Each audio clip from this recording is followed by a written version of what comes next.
Hey everyone, I hope you all are doing well. आज हम इस वीडियो में बेसिक्स ऑफ इकोलॉजी डिस्कस करने वाले हैं। इकोलॉजी के बेसिक्स के बारे में डिस्कस करेंगे कि इकोलॉजी में कौन कौन सी टर्म्स आती है, कौन कौन से वर्ड्स का यूज होता है, उन सब के बारे में हम देखेंगे। एक तरह से इकोलॉजी का बेसिक हुआ, पूरी इकोलॉजी पढ़ने में हेल्प करेगा। तो हम देखते हैं, सबसे पहले हम देखते हैं कि हम क्या क्या देखने वाले हैं। इंट्रोडक्शन कि इकोलॉजी क्या है, उसके बाद हम देखेंगे एनवायरनमेंट क्या है, लेवल ऑफ ऑर्गेनाइजेशन यानी कि स्पीशीज, पॉपुलेशन, कम्युनिटी और इकोसिस्टम, इन सब के बारे में देखेंगे। फिर हम देखेंगे बायोटिक एंड एबायोटिक कंपोनेंट वो क्या होते हैं, और फिर हम देखेंगे अडेप्टेशन एंड एक्लिमेटाइजेशन, इन सब के बारे में हम डिस्कस करेंगे।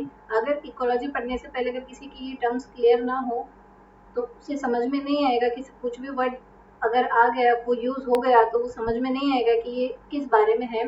तो इस उससे क्या होगा, इस वीडियो से बेसिक क्लियर हो जाएगा, जिससे इकोलॉजी पढ़ने में कोई भी प्रॉब्लम नहीं आएगी। तो हम देखते हैं सबसे पहले कि इकोलॉजी क्या है। जो इकोलॉजी वर्ड है वो सबसे पहले दिया था जर्मन साइंटिस्ट है अर्नस्ट हैकल, इन्होंने दिया था 1869 में। इकोलॉजी, इसकी डेफिनेशन देखते हैं हम। Ecology is the study of organism, the environment and how the organism interact with each other and their environment. तो इकोलॉजी क्या है? इकोलॉजी स्टडी है ऑर्गेनिज्म की, वो ऑर्गेनिज्म अपने एनवायरनमेंट में कैसे रहता है और आसपास के जो उसके एनवायरनमेंट में जो भी चीजें होती हैं उनसे इंटरेक्ट कैसे करता है, दूसरे ऑर्गेनिज्म से वो इंटरेक्ट कैसे करता है और अपने एनवायरनमेंट में वो रहता कैसे है। The scientific study of the processes influencing the distribution and abundance of organisms, the interaction among organisms and the interaction between organisms. तो इकोलॉजी में क्या देखा गया है, जो ऑर्गेनिज्म होता है उसका डिस्ट्रीब्यूशन कैसे हो रखा है, कि मतलब वो कैसे बटा हुआ है वो देखा जाता है। अबंडेंस यानी मात्रा, कि वो कितनी मात्रा में है वो देखा जाता है। और इंटरेक्शन देखी जाती है ऑर्गेनिज्म की आपस में, ऑर्गेनिज्म की आपस में इंटरेक्शन देखी जाती है, वो कैसे रहता है ये देखा जाता है, और वो कैसे इंटरेक्ट करता है अपने एनवायरनमेंट में रहने वाले दूसरे ऑर्गेनिज्म से। तो ये था इकोलॉजी के बारे में कि इकोलॉजी की डेफिनेशन क्या है, इकोलॉजी क्या है। इकोलॉजी पढ़ने से पहले इकोलॉजी क्या है यही समझना जरूरी है, इसलिए ये था इकोलॉजी क्या है। नेक्स्ट हम देखते हैं एनवायरनमेंट क्या है। तो एनवायरनमेंट क्या है, an ecosystem also called as environment is a natural unit consisting of all plants, animals and microorganisms in an area functioning together with all the non-living physical factor of the environment। यानी हम जितना भी आसपास का जो देख रहे हैं एरिया, जो जिसमें सब है, प्लांट्स है, एनिमल्स है, माइक्रो ऑर्गेनिज्म है, एबायोटिक फैक्टर्स और बायोटिक फैक्टर्स हैं। तो ये जो सब आसपास जो रह रहे हैं वो ही हमारा क्या हुआ, वो एनवायरनमेंट हुआ, जहाँ पर सभी नॉन लिविंग और लिविंग थिंग्स रह रही है, जो हमारे आसपास है उसे ही हम एनवायरनमेंट कहते हैं। नेक्स्ट हम देखते हैं, ये है लेवल ऑफ ऑर्गेनाइजेशन। इसमें सबसे पहले हम देखते हैं species.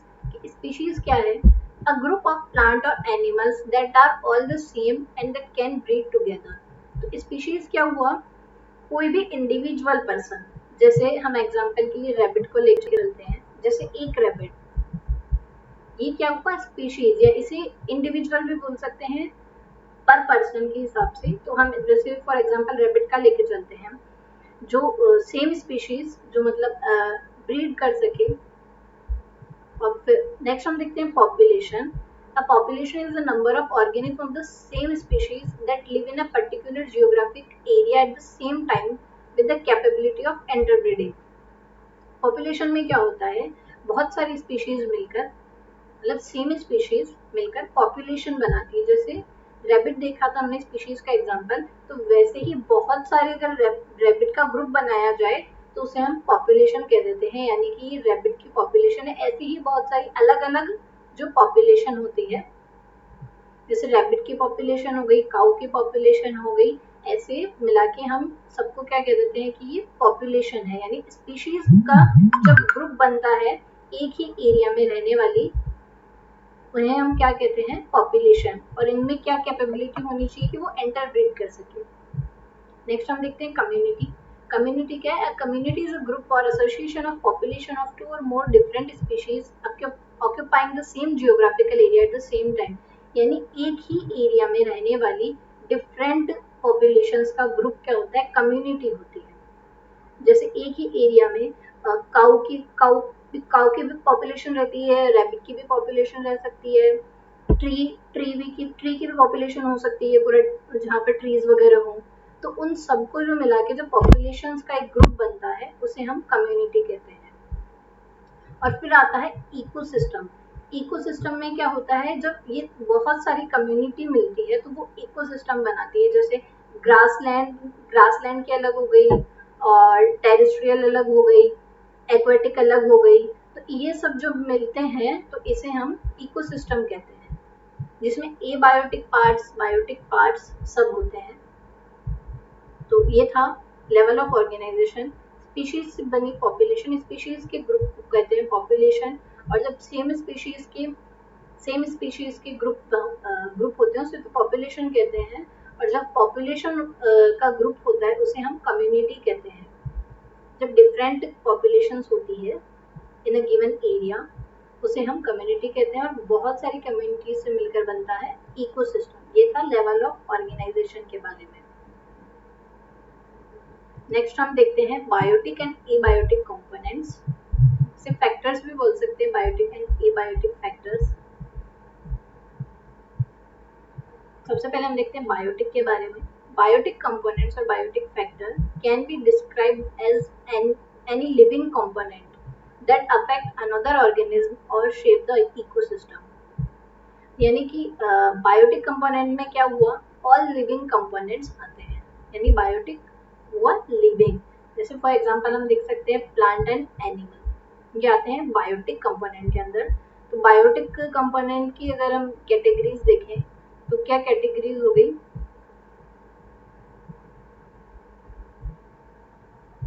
Autotrophs and heterotrophs. Autotrophs को देखते हैं, ऑटोट्रॉफ्स को प्रोड्यूसर भी कहते हैं। ऑटोट्रॉफ्स यानी ऑटो यानी स्वयं, सेल्फ, यानी जो अपना फूड सोर्स खुद बनाएगा, मतलब अपना फूड खुद बनाएगा, उसे हम कहते हैं autotrophs. Autotrophs are organism that prepare their own food through the process of photosynthesis. Trees में हम देखते हैं वो फोटोसिंथेसिस के थ्रू क्या करता है? अपना फूड बनाता है। तो उसे हम क्या कह देंगे? ऑटोट्रॉफ्स, यानी प्रोड्यूसर, उत्पादक जो होता है, जो खुद बनाता है। नेक्स्ट हम देखते हैं हेटेरोट्रॉफ्स। हेटेरोट्रॉफ्स यानी जो अपने फीडिंग सोर्स के लिए क्या हो, किसी और पर डिपेंड हो। Heterotrophs are organisms that cannot prepare their own food and depend upon autotrophs for nutrition. यानी heterotrophs क्या हुए? autotrophs पे dependent रहे। A heterotroph is an organism that cannot manufacture its own food by carbon fixation and therefore derives its intake of nutrition from other sources of organic carbon, mainly plant or animal matter।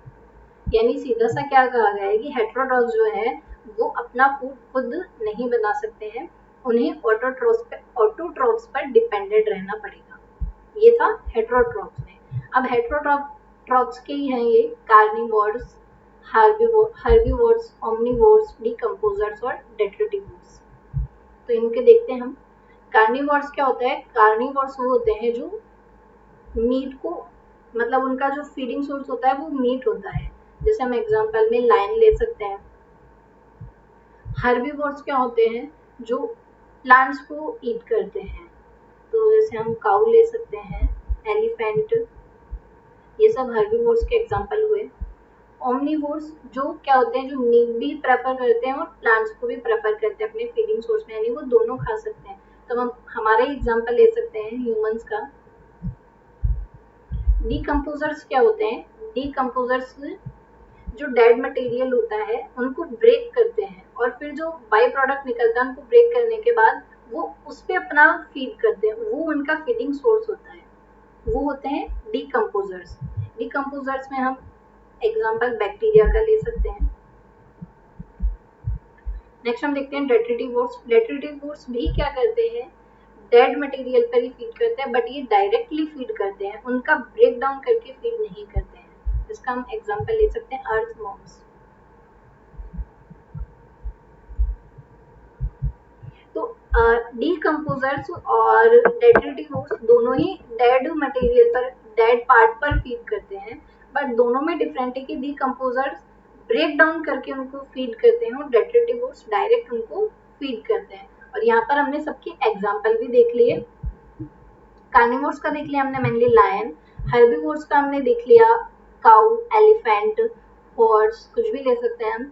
Omnivores हो गए human, decomposer हो गए bacteria और डेट्रिटिवोर्स हो गया earthworms. Next हम देखते हैं एबायोटिक। एबायोटिक में क्या हुआ, इसमें आ जाता है non living things. Abiotic components or abiotic factor are non-living chemical and physical part of the environment that affect living organism and the functioning of ecosystem। यानी abiotic factor क्या होते हैं, इसमें non living things आती हैं। और जो हमने बायोटिक देखा था, बायोटिक में आते हैं लिविंग थिंग्स, ओके, और एबायोटिक में आता है नॉन लिविंग।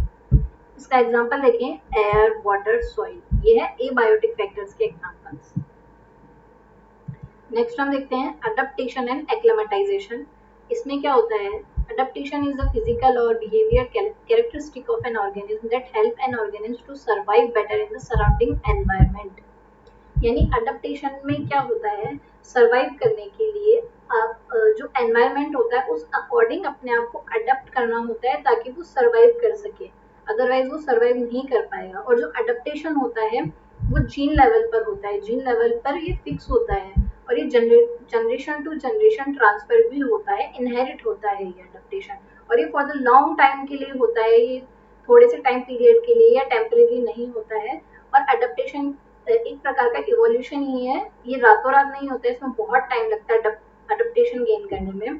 तो अडप्टेशन क्यों होती है, मेनली अडप्टेशन इसलिए होती है किसी भी ऑर्गेनिज्म में क्योंकि उसके जो आसपास का एनवायरनमेंट होता है उसे सर्वाइव करने के लिए उस अकॉर्डिंग अपने आप को अडप्ट करना ही पड़ेगा, तभी वो सर्वाइव कर पाएगा, वरना वो सर्वाइव नहीं कर पाएगा। इसलिए उसे उस अकॉर्डिंग वो अडप्ट होना ही पड़ता है, उस एनवायरनमेंट को अडॉप्ट करना पड़ता है। तो इसलिए अडप्टेशन देखा गया है, सर्वाइव करने के लिए ऑर्गेनिज्म को अडॉप्ट करना पड़ता है एनवायरनमेंट। नेक्स्ट हम देखते हैं acclimatisation. Acclimatization is the non-heritable physiological modification that occur over the life on an organism to adapt a new temperature। अब इसमें क्या होता है, अडप्टेशन में भी चेंजेस होते हैं, एक्लिमेटाइजेशन में भी चेंजेस होते हैं, बट अडप्टेशन में लाइफ मतलब हमेशा के लिए वो चेंजेस फिक्स होते हैं जीन लेवल पर एक्लिमेटाइजेशन में ये नहीं देखा गया, उसमें कोई भी हेरिटेबली चेंज नहीं होता है कि वो जनरेशन टू जनरेशन ट्रांसफर हो। ये जो होता है ये टेम्परेरी होता है, इसमें जो चेंजेस होते हैं वो टेम्परेरी होते हैं एनवायरनमेंट के अकॉर्डिंग। जैसे टेम्परेचर आया, जैसे ठंड का सीजन आता है, ठंड का मौसम आता है, तो उस अकॉर्डिंग हमें अडॉप्ट करने के लिए स्वेटर्स वगैरह पहनने पड़ते हैं।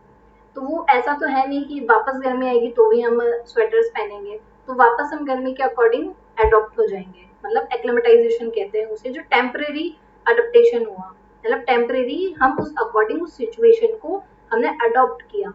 क्लाइमेट चेंज, एनवायरनमेंट सिचुएशन, ये सब चेंजेस होने की वजह से जो कुछ टाइम के लिए चेंज होता है उसे एक्लिमेटाइजेशन कहते हैं। और जो पूरा जीन लेवल पर फिक्स होता है, जो हेरिटेबल होता है, यानी कि इनहेरिट हो सकता है वो कैरेक्टर, इसीलिए उसे हम मतलब जो जीन लेवल पर होता है उसे एडेप्टेशन कहते हैं, और जो टेम्परेरी बेसिस पे होता है उसे हम एक्लिमेटाइजेशन कहते हैं। तो आई होप आपको इन दोनों के बीच का डिफरेंस समझ में आया होगा कि एडेप्टेशन क्या है और एक्लिमेटाइजेशन क्या है। एडेप्टेशन जीन लेवल पर होता है और एक्लिमेटाइजेशन टेम्परेरी होता है, यानी वो आप वापस चेंज कर सकते हैं, जैसे जैसे सिचुएशन, जैसे जैसे एनवायरनमेंट आए उस अकॉर्डिंग अपने आप को चेंज कर सकते हैं, तो ये था एक्लिमेटाइजेशन। और आज मैंने इस पूरे वीडियो में बेसिक्स के बारे में डील किया कि बेसिक्स में क्या क्या कैसे कैसे जो भी टर्म्स यूज होने वाली हैं आगे इकोलॉजी में, उन सब के बारे में डिस्कस किया। सो आई होप आप सबको समझ में आया होगा, बेसिक्स क्लियर हुआ होगा। अब इससे इकोलॉजी पढ़ने में थोड़ी सी हेल्प मिलेगी कि अगर कहीं पर कोई ऐसी टर्म्स आ जाती है जिससे आपको पता ना हो तो कुछ आइडिया लगे कि ये टर्म क्या कह रही है और क्या होती है, डेफिनेशन क्या होती है। सो आई होप आपके डाउट्स क्लियर हुए होंगे एंड आई होप आप सबको समझ में आया होगा. So thank you so much for watching this video. Keep watching, keep learning. Thank you.